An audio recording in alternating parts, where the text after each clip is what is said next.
sa pagpapatuloy ng ating istorya.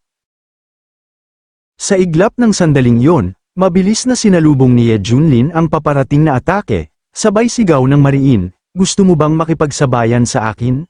Napangiwi sa takot si Elder Liu nang marinig ito, bulong niya sa sarili, ang Ye Junlin na ito. Kinaya niyang talunin ang 3 banal ng hanging temple. Kung ako lang, walang laban, hindi pa ito ang tamang oras para makipagbangayan, kailangang isipin ang mas malawak na plano. Kukunin ko muna ang basurang yun at aalis kami, kapag tama na ang panahon, babalik kami at maghahasik ng gulo. Pagkatapos, bahagyang yumuko si Elder Liu at may pagpapakumbabang sinabi sa harap ni Ye Junlin habang kasama si Akan, "Kagalang-galang na Daoist Ye, wala akong balak na kalabanin ka, patawarin mo ang aking padalos-dalos na kilos, aalis na ako." Pero si Akan, nakatago sa likod ni Ye Junlin, may pilyong ngiti at pabirong sabi, "Naya naya naya, ang galing ni Master, pagdating mo pa lang, parang pagong na nagtago ang matandang yon." Agad namang kinuha ni Elder Liu si Chen Xiao para makaalis, sabay mariing sambit, "Palem, kagalang-galang na Daoist Ye." Makikita si Akan na masayang pinipisil ang sariling pisngi nito ni Ye Junlin, sabay sabik na sabi, "Ye, napaalis natin ang kontrabida, Master, magaling ba ako?"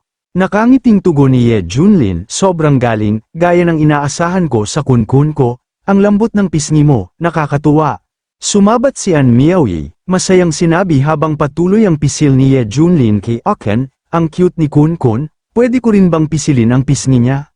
Umiling si Akan at mariing tumugon habang hinihimas ang pisngi, "Hindi pwede, mukha ko ba laruan ng kahit sino?" Pero nagpumilit si An Miaoyi, sabay lamang, "Please naman, Big Brother Kun, pakiusap." Napangiti si Akan, sabay pamewang at pabirong sabi, "Tawagin mo pa ko ng ilang beses niyan, baka pagbigyan kita." Agad namang sumigaw si An Miaoyi, "Big Brother Kun, Big Brother Kun, Big Brother Kun." Sa sandaling yun, humarap si Akan ng mahinahon, sabay masayang pinipisil ang pisngi habang pabebe ang sabi, "Sige na nga, ako si Big Brother Kun, bibigyan kita ng chance." Masayang sambit ni Miaoyi habang patuloy sa pagpipisil, "Salamat, Big Brother Kun, ang sarap sa pakiramdam." Samantala, makikita si An Azazi na nakatingin mula sa di kalayuan habang naglalambingan sina Miaoyi at Akan, mahinaong sambit niya, "Matagal ko nang hindi nakita si Miaoyi na ganito kasaya, sana palagi siyang ganito, walang iniintinding problema." Pero bigla siyang napaubo ng dugo, sabay hawak sa kanyang dibdib. Nang makita ni An Miaoyi ang nangyari, napasigaw siya sa pag-aalala at mariing tinawag ang pangalan ng kanyang ama. Sa puntong ito, mabilis na lumapit sina Ye Junlin, An Miaoyi, at isa pang alagad sa kinaroroonan ni An Azazi, dala ng matinding pag-aalala, mariing wika ng disipulo, "Sect Master, ayos ka lang ba? Bakit parang lalong lumalala, mga walang hiya na alien clans, paano nila nagawang pahirapan ang dati nating makapangyarihang Sect Master ng ganito?" Habang inuubo, mariing tugon ni An Azazi, "Ha? Wala to, kaya ko pa naman, sa ngayon." Dagdag ni An Miaoyi habang patakbo sa direksyon ng kanyang ama, "Ama, talagang wala na bang lunas sa lason na yan?" Sumabat si Ye Junlin, may kumpiyansang tinig, "Ano bang problema? Lason lang yan, kayang-kaya yan ng disipulo ko." Gulat na sagot ni An Azazi, "Kagalang-galang na Daoist Ye, sana hindi mo ako binibiro, ang lason na ito ay ubod ng tuso at paulit-ulit na bumabalik, sinubukan ko na ang lahat ng paraan, pero wala talagang gumagana." Sa sandaling yun, agad tinawag ni Ye Junlin si Little Black at mariing nagutos, "Xiao Hei, sige na, gamutin mo si Sect Master An." Nang marinig ito, napabulong si An Miaoyi sa sarili, litong-lito, "Xiao Hei, sige na, parang aso ang tawag." Makikita si Xiao Hei na nagtatago sa likod ni Bai Xiaoxi, may kaba sa tinig, "Di disipulo nandito na." Napatingin si Sect Master An Azazi, sabay mariing wika, "Ito ba ang bagong disipulo ni Daoist Ye? Mukhang mahiyain." Lumingon si Bai Xiaoxi kay Xiao Hei, para maibsan ang kaba nito, sabay mahinahong sabi, "Fourth junior brother, huwag kang kabahan, kaya mo yan, sige na." Sa narinig, bahagyang tumango si Xiao Hei, kahit halatang kinakabahan pa rin. At doon, sinimula na ni Xiao Hei ang kanyang pagpapagaling gamit ang Asher Emperor's Longevity Art. Mabilis siyang naglabas ng berdeng enerhiya na dumaloy papasok sa katawan ni Sect Master An Azazi, dahil dito, gumalaw ang panloob na pinsala ni Azazi, boom, biglang pinakawalan ni An Azazi ang bugso ng kanyang bughaw na enerhiya, hudyat na gumaling na siya, bumalik ang kanyang cultivation realm sa rurok ng tribulation. Napaatras sina Xiaohei at Bai Xiaoxi dahil sa lakas ng enerhiyang pinakawalan ni An Azazi. Lumapit si An Miaoyi sa likod ng kanyang ama, sabay masayang sabi, gumagana ito, bumalik ang kulay ni ama, ang galing. Mataas ang tinig ni An Azazi habang masiglang itinaas ang kanyang kamay, ayos na ako, ayos na talaga. Pagkatapos, lumapit siya sa direksyon ni Ye Junlin at Xiaohei habang nag-uusap ang dalawa. Masayang ulat ni Xiaohei habang hinimas-himas ang kanyang ulo ni Ye Junlin, Master, mukhang nawala na ang lason. Sa sandaling yon, hinawakan ni An Azazi ang kamay ni Xiaohei, sabay masayang sabi, salamat, little brother, ang galing mo talaga, ganito kalakas na lason, nawala agad-agad, gulat na tugon ni Xiaohei, wawala yun. Pero sa isip niya, tahimik niyang bulong, ano tong pakiramdam na to, ang saya ng makatulong sa iba, parang gumagaan ang loob ko, hindi na rin ako gaanong natatakot sa mga tao. Pagkatapos, bahagyang yumuko si An Azazi sa harap ni Ye Junlin bilang paggalang, sabay mahinahong wika, kagalang-galang na Daoist Ye, tunay kang dakilang guro, ang galing ng mga pamamaraan mo sa pagtuturo, sa kabutihang ipinakita mo, nararapat lang na maghanda ako ng isang piging na pinakamataas ang antas para sa inyong lahat. Agad namang tumugon si Ye Junlin, kalmado ang ekspresyon at nakataas ang kamay, Sect Master An, sobra ka naman, dahil wala na ang mga abala at gumaling na ang karamdaman, tatanggapin namin ang iyong paanyaya. Samantala, nang marinig ni An Miaoyi ang sinabi ng kanyang ama, napaisip siya ng malalim, gulat ang damdamin, isang piging na pinakamataas ang antas, mula nang ipinanganak ako, ni minsan hindi pa nagkaroon ng ganitong piging ang Wendao sect, 2 beses lang ito nangyari sa buong kasaysayan ng sekta, at pareho nitong binago ang kapalaran ng sekta, hindi ko akalaing ganito kataas ang pagtingin ni ama kay Young Master Ye. Lumipat ang eksena sa silangang rehiyon, Gong Province, Feathered Immortal Sect Alliance Garrison, sa loob ng mga tent, makikita si Elder Liu na nagpapakawala ng berdeng enerhiya para pagalingin si Chen Xiao mula sa mga panloob at panlabas na pinsala na natamo sa laban niya kay Akan. Sa sandaling yun, mariing wika ni Chen Xiao habang nakahiga, may halong dismaya at inis, Elder Liu, isa akong basurang nilalang, natalo ako sa alaga ng hayop ng lalaking yun, siguradong kakalat ang balita, ang perpektong imahe na pinaghirapan kong buuin, tuluyan ang masisira, mula ngayon, pagtatawanan na lang ako sa buong silangang rehiyon. Agad na tumugon si Elder Liu, madilim ang ekspresyon, Holy Son, ang alagang yon ay hindi ordinaryong nilalang, huwag mong maliitin ang sarili mo, tungkol sa laban na to, paano kung sabihin kung hindi kakalat ang balita? Natigilan si Chen Xiao sa narinig, sabay tanong, anong ibig mong sabihin? Dito, makikita ang masamang ekspresyon ni Elder Liu habang mariing wika, Holy Son, maghintay ka lang, magsisimula na ang magandang palabas. Lumipat ang eksena sa Wendao Sect, Feng Xiao Hall. Sa loob nito, makikitang masayang kumakain sina Aken, Bai Xiaoxi, at Xiaohei sa harap ng mesa na punong-puno ng iba't ibang masasarap na putahe. Sabay masiglang wika ni Aken, ang sarap nito, ngayon lang ako nakatikim ng ganito kasarap na pagkain. Dagdag ni Bai Xiaoxi habang ngumunguya, oo nga, pati si Mao Si, tuwang-tuwa. Sa sandaling yun, lumingon si An Azazi kay Ye Junlin habang nakaupo sa mesa at masiglang sinabi, Fellow Daoist Ye, narinig kong matagal na kayong magkakilala ng anak ko, mukhang may tadhana sa inyong dalawa, ano bang tingin mo sa aking munting anak? Pagkarinig ni Ye Junlin, bigla siyang nabulunan at bumuga ng tubig diretso sa mukha ni An Azazi, si An Miaoyi naman ay napasigaw sa hiya.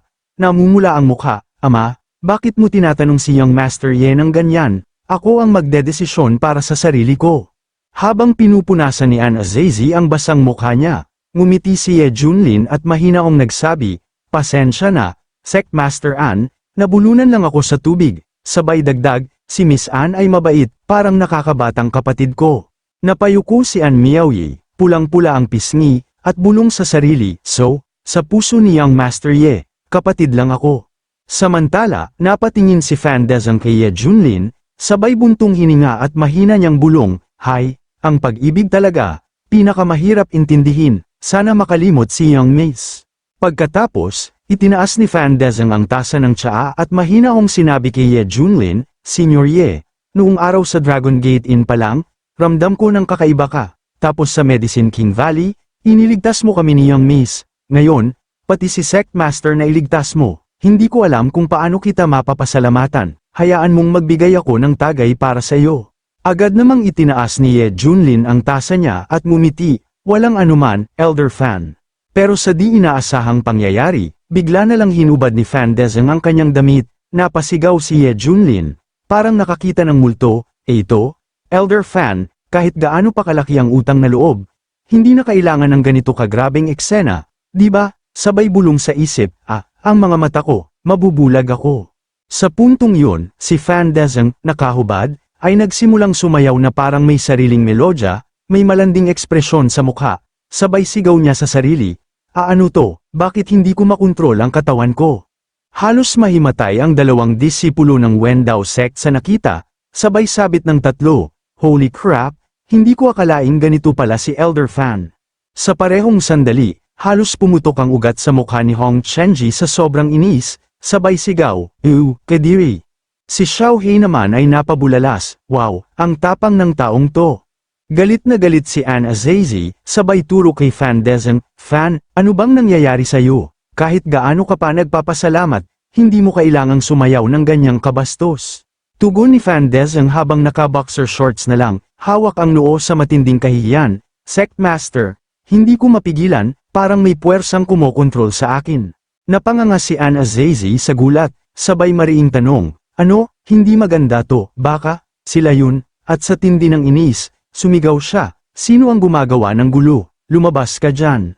At doon, sa likod ni Fan Dezeng, unti-unting lumitaw ang isang anino, ang dahilan ng pagkontrol sa kanyang katawan, may panunuya pa itong sinabi, huwag kang atet, nagsisimula pa lang ang magandang palabas. Samantala, makikita ang mga disipulo ng Wendao sect na nagkakagulo, nagsasapakan at nagkakabanggaan, sigaw ng isa, ano to, senior brother, bakit mo ako sinasaktan? Dagdag pa ng isa, saklolo, tulungan niyo ako, sambit naman ng isa pa, senior sister, hindi ganyan, mali ang hinahawakan mo. Sa puntong ito, makikita si An Azazi na nakaharap sa isang tila anino na lumabas sa katawan ni Fan Dezeng, kasabay nito, galit na galit siyang sumigaw, magpakita ka sa matandang ito, isa ka sa Shadow Clan, kabilang sa 3 Nether Abyss clans na sumalakay sa Gong Province. Agad naman tumugon ang Nether Abyss Shadow Clan King na nasa Peak Tribulation Realm, may panunuya pa itong nagsabi, Sect Master An, hindi ko inaasahang ganito kakatalino, kahanga-hanga, hindi na masama. Pagkatapos, unti-unti itong bumalik sa orihinal nitong anyo, habang naglalabas ng nakakakilabot na enerhiya. Sa sandaling yun, galit na galit si An Azazi, sabay pakawala ng bugso ng enerhiya, habang pasigaw itong nagsabi, akala mo ba madudurog mo ang Wendao sect gamit lang ang Shadow Clan mo, masyado mo kaming minamaliit. Ngunit ngumisi lang ang Shadow Clan King, puno ng paghamak, sabay palakpak at sigaw, lahat kayo, lumabas na. Pagkarinig nito, napaatras si An Azazi, nanlaki ang mata sa matinding gulat. Biglang nag-activate ang Stargate portal sa harapan nila, nababalutan ng makapal na enerhiyang kulay lila at itim, mula rito, unti-unting humakbang ang isang grupo, at doon lumitaw ang Nether Abyss Dark Clan King, isa ring nasa Peak Tribulation Realm. Ngumisi ito ng may paghamak, sabay panunuya, Sect Master An, naaalala mo pa ba ako? Nagustuhan mo ba ang lason ko noong huli? Pagkakita ni An Azazi, sumigaw siya ng galit, sabay pakawala ng mas matinding enerhiya. Ikaw, lintik ka, nakapasok ka na pala, kailan ka pa nakalusot? Ngunit hindi na tinag ang Dark Clan King, nakatayo lang ito sa harap ni An Azazi, nakakrus ang mga braso, sabay tugon ng may kumpiyansa, syempre, may nakikipagtulungan sa amin, sa tingin ko, malapit na rin siyang kumilos. Pagkarinig nun, bahagyang napalingon si An Azazi kay Ye Junlin, may mahinaong ekspresyon sa mukha, ngunit sa loob-loob niya ay bumubulong ang matinding pag-aalala, hindi ko akalaing mahigit sa 100 Peak Tribulation Realm experts mula sa Nether Abyss ang biglang umatake sa loob mismo ng Wendao sect, sino ang nagpasok sa kanila? Napabuntong hininga siya, sabay bulong pa sa isip, kahit pa kasama natin si fellow Daoistie, baka hindi na natin kayanin ito, gusto ko lang sanang magdaos ng salo-salo para sa mga tumulong sa amin. Pero mukhang ako pa ang naging dahilan ng kapahamakan nila. Samantala, sa labas ng Wendao sect, makikita si Elder Leo na nakatayo, nakatingin sa direksyon ng Feng Shao Hall na ngayon ay nababalutan ng makapal at masamang enerhiya, ngumisi siya ng may paghamak, sabay mariing sabi, hehe, sa wakas, nagsimula na rin.